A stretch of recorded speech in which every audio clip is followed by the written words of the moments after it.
சற்று முன்பு கிடைக்க பெற்றிருக்கக்கூடிய ஒரு மிக முக்கியமான ஒரு தகவல் ஒன்றை பார்க்க போகிறோம் நண்பர்களே.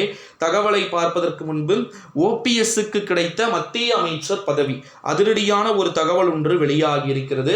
இந்த தகவலை பற்றித்தான் இந்த காணொலியில நம்ம பார்க்க போகிறோம். என்ன தகவல் அப்படின்னு பார்த்தீங்கன்னா, ஓ பன்னீர்செல்வத்தை பொறுத்த வரைக்கும் அவருக்கென்று ஒரு அறிவிப்பு ஒன்று வெளியாகி இருக்கிறது.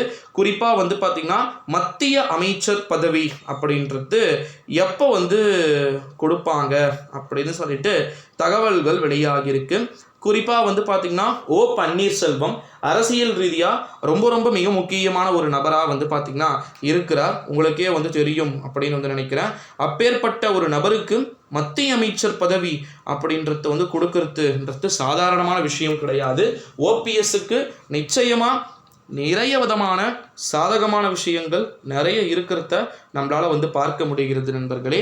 இந்த ஒரு சூழ்நிலையில் தான் ஓ பன்னீர்செல்வத்திற்கு மத்திய அமைச்சர் பதவி. இப்போ ராமநாதபுரம் தொகுதியில் மட்டும் நம்முடைய மாண்புமிகு எப்படி சொல்கிறது, பன்னீர்செல்வம் ஜெயிச்சிட்டாரு அப்படின்னா 100% அவர் ஆக போகிறது மத்திய அமைச்சர் தான் அப்படின்றத கிளியர் கட்டாக சொல்கிறாங்க. 100% அண்ணன் மத்திய அமைச்சராக தாங்க ஆக போகிறாரு அப்படின்னு சொல்லிட்டு. ஏன்னா அது ஃபிக்ஸ் பண்ணிட்டாங்க. இவருக்கு இது வந்தால் கண்டிப்பாக டெஃபினெட்லி அவர் வின்னிங் மூமெண்ட்டில் தான் போக போகிறாரு அப்படின்னு சொல்லிட்டாங்க. ஓகேங்களா. இந்த ஒரு சூழ்நிலையில் அதில் எந்த விதமான மாற்று கருத்துக்குமே பார்த்திங்கன்னா இடம் இருக்க வாய்ப்புகளும் சாத்தியக்கூறுகளும் இல்லை. ஓகேங்களா. ஸோ இப்போ 2024 இப்போ வரப்போகிற இந்த ராமநாதபுரம், ஓகேங்களா, ராமநாதபுரத்தில் யார் ஜெயிக்க போகிறாங்க அப்படின்ற ஒரு மிகப்பெரிய ஒரு கொஸ்டின் அப்படின்றது பார்த்தீங்கன்னா இருக்கிறத நம்மளால் பார்க்க முடிகிறது நண்பர்களே. இந்த ஒரு சூழ்நிலையில தான் அதற்கென்று நிறைய விதமான மாற்றங்கள் இருக்கிறதை நம்மால் உணரவும் முடிகிறது. ஸோ ஓபிஎஸ்க்கு மத்திய அமைச்சர் பதவி அப்படின்றது கொடுக்கப்படுமா அல்லது கொடுக்கப்படுவதற்கான வாய்ப்பும் சாத்தியக்கூறுகளும் இருக்குமான்றத பார்க்கணும். நான் தான் ஏற்கனவே சொல்லிட்டேன்ல, மகனை பார்த்திங்கன்னா மாநிலத்தில், ஓகேங்களா, இருக்கக்கூடிய அரசியலில் புகுத்திட்டு நிறைய விதமான விஷயங்களை பார்த்திங்கன்னா பண்ணுறதுக்கு சான்சஸ் இருக்குது.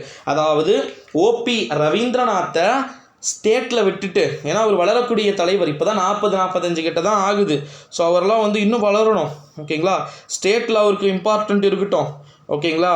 ஸ்டேட்டில் இம்பார்ட்டண்ட் இருக்கட்டும். நம்ம சென்ட்ரலுக்கு போயிடலாம். ஏன்னா சென்ட்ரலுக்கு எப்படின்னா போனாலும் போன முறை என்னுடைய பையன்ற ஒரே காரணத்திற்காகத்தானே அவமதிச்சிங்க.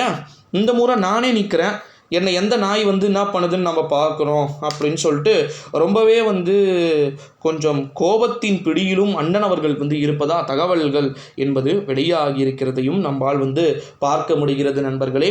ஸோ அப்போ ஓபிஎஸ்க்கு கிடைக்க போகின்ற இந்த மத்திய அமைச்சர் பதவி, இந்த மத்திய அமைச்சருக்கு தேவையான அங்கீகார பதவி அனைத்துமே பார்த்திங்கன்னா மாற்றத்திற்கு உட்பட வேண்டிய ஒரு சூழல்கள் இருக்கிறதை நம்மால் பார்த்திங்கன்னா வியூகிக்க முடிகிறது நண்பர்களே. ஸோ காலம் பதிலை நிச்சயம் கூறும். நீங்கள் கவலைப்பட வேண்டிய அவசியமே கிடையாது. காலம் 100% பார்த்திங்கன்னா நிலைமைகளை சரி செய்யக்கூடும் அப்படின்னு சொல்லிட்டு எதிர்பார்க்கப்படுகிறது. ஓபிஎஸ்க்கு மத்திய அமைச்சர் பதவி கிடைத்தால் இணையமைச்சர் பதவி கிடைக்கக்கூடும் அப்படின்னு சொல்லிட்டு எதிர்பார்க்கப்படுகிறது. அதை பற்றியும் நம்ம காலமே தீர்மானிக்கும் நண்பர்களே.